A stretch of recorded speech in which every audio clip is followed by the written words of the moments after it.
What we are experiencing in the world today, where everywhere you turn is intense hatred for Islam, had been foretold in the Quran. So Muslims are not bothered about Islamophobia, hate for Islam. It is not Muslims who initiated from the very beginning wars against themselves. Allah subhanahu wa ta'ala told us, fight against those who fight against you. The Islamic wars were a reactive war, a reaction to attack by others, from Mecca to Medina to Persians to the Byzantine, the Eastern Roman Empire. It was attack by one group of people or the other against Muslims. And Muslims have the right to defend themselves. I have the right as a Muslim, as an Ijaw Muslim, to defend myself. And I will not give apology to anybody. But when you see the truth and you try to distort the truth, that's why we have a problem. What we have happening here is another wave of Futa Djallon Gambaris uprising against the indigenous people, against the indigenous people of this part of the world. If the Europeans had not come, the evil intention of the Futa Djallon Gambaris that are called Fulanis, Fulube, Fudas, and all sorts of names, Tutsis, and so on, they are given different names. They would have ruled over the whole of Black Africa. A small, tiny ethnic group decided in the valley of Futa Djallon, in present-day Guinea, they started a jihad. They started a Fulani jihad. It has nothing to do with Islam. Because the people they were dealing with, up to today, you'll be shocked what you are going to hear today. Majority of the Fulanis cannot be said to be Muslim. This jihad started in 1725 at Futa Djallon, in the valleys of Futa Djallon. They succeeded in conquering virtually all the other nationalities and promoted Fulani hegemony over and above other nationalities. They did not stop there. In 1769 to 1776, they moved on. They moved to the Senegal Valley, where they are aligned with the Tekros.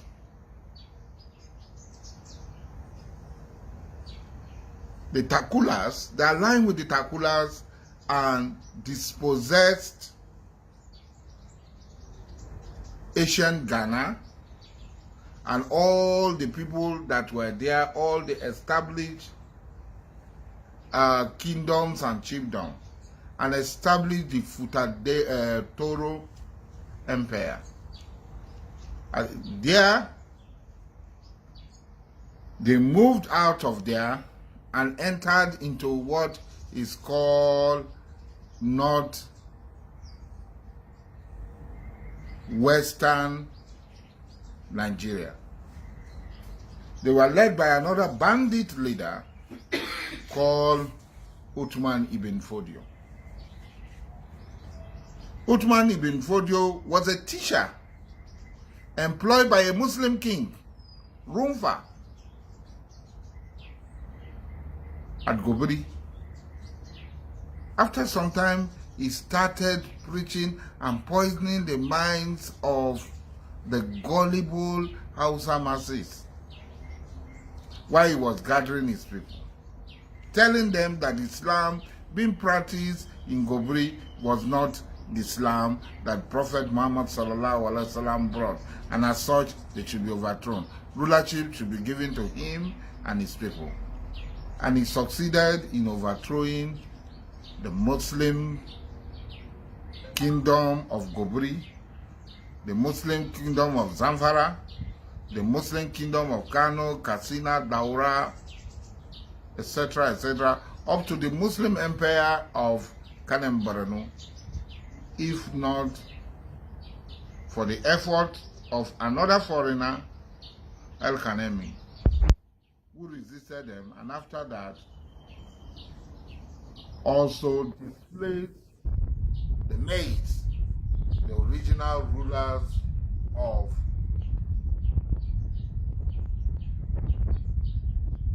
Kanem Borno.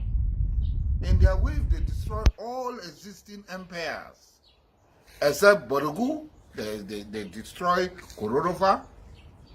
They destroyed Oyo Empire that led to the longest civil war in the history of this world among the Yorubas. You can go and find that. It's historical. From there, in 1818, another Fulani bandit, taking inspiration from his brother Usman ibn Fodio, decided to lead another Fulani revolt, uprising in Masina in Mali, in present-day Mali, destroying the Mali and Songhai Empire. This fellow is Ahmadu Muhammadu Abubakar Lambo. He was simply called Sekou Ahmadu. He continued this war of destruction, displacement, ethnic cleansing, and dispossessing the people. And that's why when people talk about Emir of Kano, who is the Emir of Kano? The Emir of Kano is a Fulani colonialist in Kano. It's not the Emir of Kano. There were Abe rulers in Kano. Now let us come to what we are talking about. And that's why I say the mischief of people like Olusegun Obasanjo. I said it before that Olusegun Obasanjo had a Muslim in his family. I'm a Muslim. All my siblings are Christian. And my siblings are there. They can tell you what were my uncles, my aunties. They can tell you that there is no more dispute, no problem between me and them. As a Muslim, we are living amicably, even better than how Christians live among themselves. I go to church to give my nieces hand for marriage as the head of my wider family, my extended family. I go to give my nieces hand for marriage as the father of the house. So somebody come to say, who am I going to Islamize? Yes. Islamization is not different from Christianization or whatever religion. You preach Islam. If the people accept Islam, okay. If they don't accept Islam, lakum dinikum waliyadi. Instead of Obasanjo and people, they're trying to gather all of us to come together. Muslim, Christians, people of other faith, to resist the invasion. To resist the invasion of our motherland. To save the life of our people. We are playing petty politics. We are playing petty politics. For me, I believe that Obasanjo is working for the Futa Djallon Gambaris and trying to cause confusion amongst us so that there will be no unity. In Yoruba land, it's 50-50, Muslim 50, Christian 50. In Yoruba land.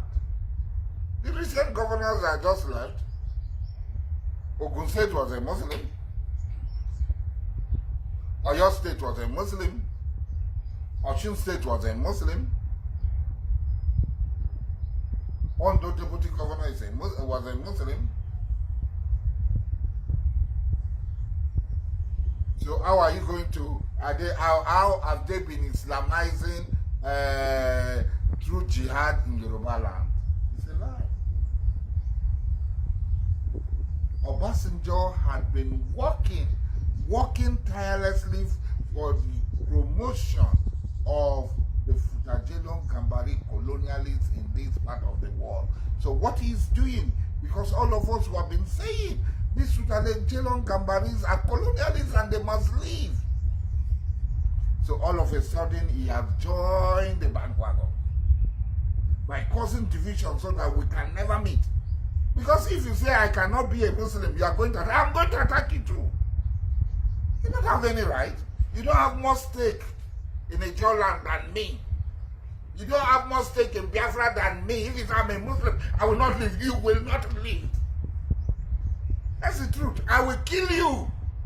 I will make sure I kill you. And I have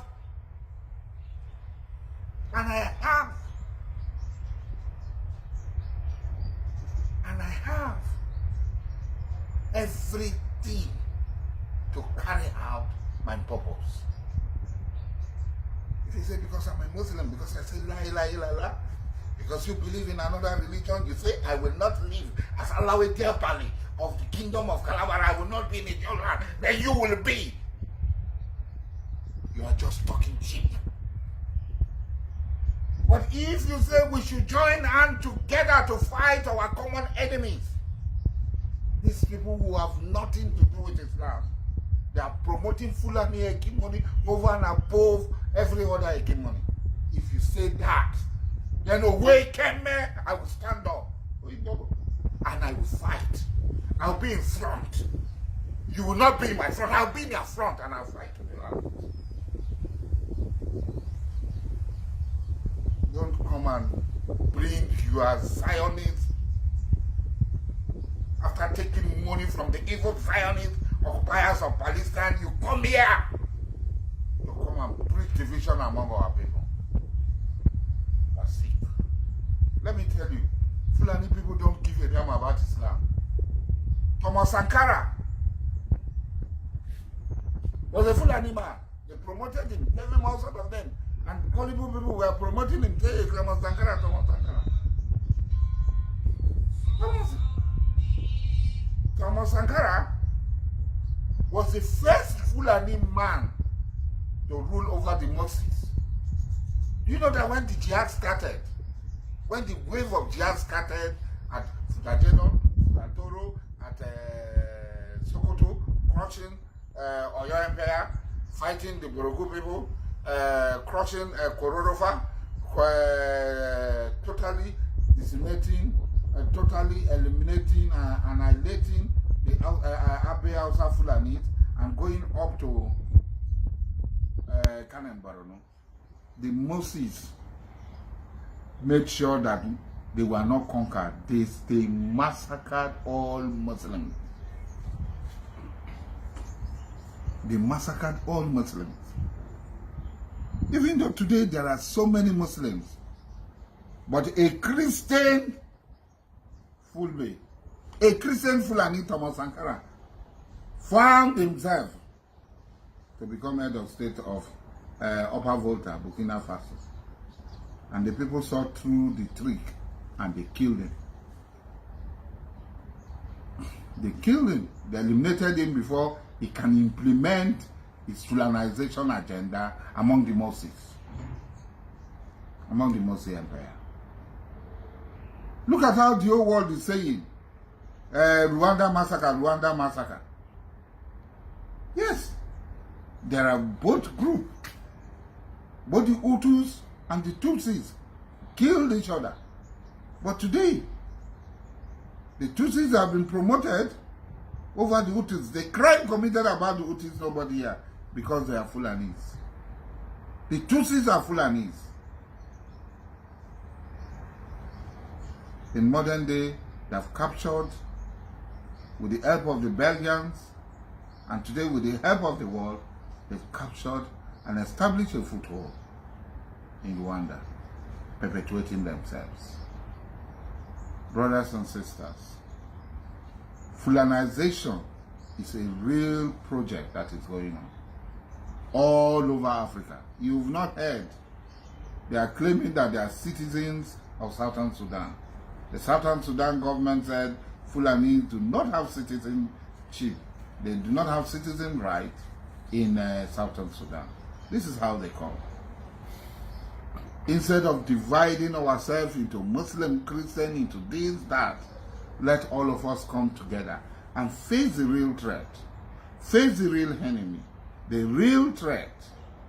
The real threat is the Fulanization and not Islam. They have no business with Islam. These people have no business with Islam. Let us stand up and face them. They are defeatable. But don't cause division in our rank, because that division will not let us to work together and fight together. And if you are a Muslim, you think supporting Fulanis makes you a better Muslim. You are not a good Muslim.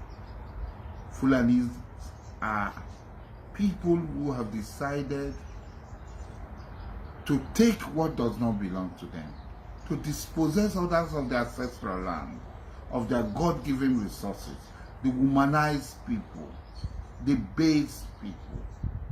So because you're a Muslim, you think because they pretend to say la ilaha illallah, it qualifies them as Muslim, and you want to subject yourself to their rule.